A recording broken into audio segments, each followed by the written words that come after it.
वालेकुम viewers, welcome back to my channel. आज हम बात करने वाले हैं मिजान एनर्जी फंड के बारे में, जो दिसंबर 2024 तक तकरीबन 55% का रिटर्न दे चुके हैं। ये फंड पाकिस्तान के ऑयल एंड गैस और एनर्जी सेक्टर में इन्वेस्ट करता है। आज हम इसकी परफॉर्मेंस, टॉप कंपनीज, रिस्क को डिटेल में जानेंगे। वीडियो का एंड तक देखिएगा और लाइक करना मत भूलिएगा।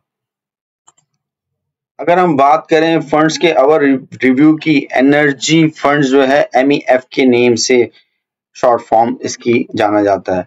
ये इस्लामिक इक्विटी फंड्स हैं जिसको 2016 में लॉन्च किया गया था। दिसंबर 2024 तक इस फंड्स का टोटल साइज तकरीबन 4.65 बिलियन रुपीस था। और नैव की बात करें, नेट एसेट वैल्यू की, तो दिसंबर क्लोजिंग पे इसका नैव 57.15% रुपीस पे क्लोज हुआ था। ये फंड एनर्जी सेक्टर्स की टॉप कंपनीज में इन्वेस्ट करता है, जैसे कि OGDCL, मारी पेट्रोलियम और हब पावर। अगर हम इसके ऑब्जेक्टिव को समझें तो इसका मकसद लॉन्ग टर्म कैपिटल एप्रिसिएशन है, लेकिन एनर्जी सेक्टर के अप एंड डाउन के साथ साथ रिस्क हाई है। अगर आपको वोलेटिलिटी से डर नहीं लगता तो ये फंड्स आपके लिए हो सकता है। अगर ब्लॉकबस्टर परफॉर्मेंस की बात करें, रिटर्न की बात करें, दिसंबर 2024 में MEF का नैब तकरीबन 27% जंप किया, जो कि 6 महीने में 67.57% का रिटर्न दिया, जो उसके बेंचमार्क KMI कराची मिजान इंडेक्स 30 से 26% ज्यादा। अगर आपने एक साल पहले इन्वेस्ट किया होता तो ये पैसा आपका 90% तक बढ़ गया होता। अगर इसकी हिस्ट्री की बात करें तो 2016 से अब तक इसका एनुअलाइज रिटर्न तकरीबन 9.31% है। 2024 में फंड तकरीबन 86% ऊंचा गया, लेकिन 2027 में -2% गिरा। एनर्जी सेक्टर्स वोलेटाइल है, इसलिए रिटर्न भी उतना ही ड्रामेटिक है। इसलिए आपको जब भी इन्वेस्टमेंट्स करना होगा बहुत ध्यान से करना होगा। अगर हम बात करें सेक्टर के टॉप होल्डिंग कंपनीज के बारे में, MEF का तकरीबन 27% सा जो है वो ऑयल एंड गैस एक्सप्लोजर जैसी OGDCL, 11% मार्केटिंग PSO, 17% सीमेंट में है। और ये फंड्स एनर्जी के साथ साथ रिलेटेड इंडस्ट्रीज को भी टारगेट करता है।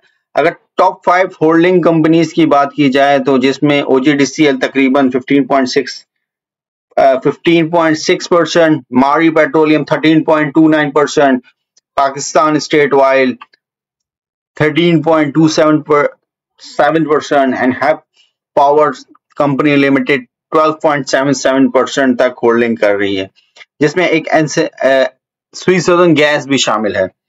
ये कंपनीज पाकिस्तान के एनर्जी बैकबोन है और इनके स्टॉक प्राइस एक MEF ने ही बड़ी इन्वेस्टमेंट्स की हैं।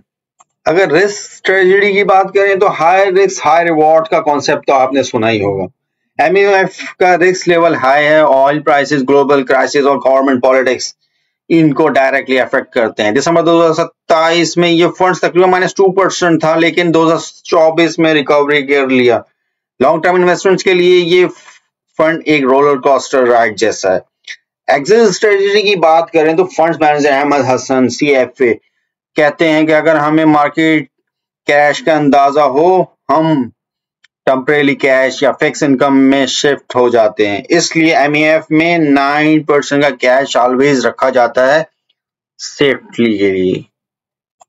क्या आप इसमें इन्वेस्ट करना चाहेंगे? अगर आप हाई रिस्क टॉलरेट कर सकते हैं और एनर्जी सेक्टर पर लॉन्ग टर्म बिलीव करते हैं तो ये MEF आपके पोर्टफोलियो का 10 से 15% हिस्सा हो सकता है, लेकिन शॉर्ट टर्म के लिए ये फंड्स रिस्की है। ऑल्टरनेटिव में जो मैं आपको बता सकता हूं कि लो रिस्क चाहिए तो मिजान सरेंडर फंड, कैश फंड देखें, बैलेंस अप्रोच देखें, मिजान बैलेंस फंड्स ट्राई करें। उसकी वीडियो मेरे चैनल्स पे अवेलेबल है, उसके लिंक मैं आपको इस डिस्क्रिप्शन में डाल दूंगा। अगर आप उसकी वीडियो देखना चाह रहे हैं तो वो जाकर आप देख सकते हैं। दोस्तों, मिजान एनर्जी फंड एक एग्रेसिव प्ले है। पाकिस्तान एनर्जी सेक्टर में 2024 में इसने सेटलर परफॉर्मेंस दिखाई है, लेकिन ये पास्ट रिजल्ट फ्यूचर्स की गारंटेड नहीं है।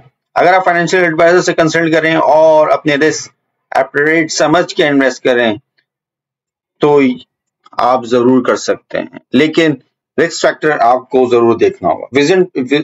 वीडियो पसंद आई है तो लाइक करें, शेयर करें और मेरे चैनल को सब्सक्राइब करना मत भूलिएगा। बहुत शुक्रिया, मिलते हैं अगली वीडियो में। अल्लाह हाफिज।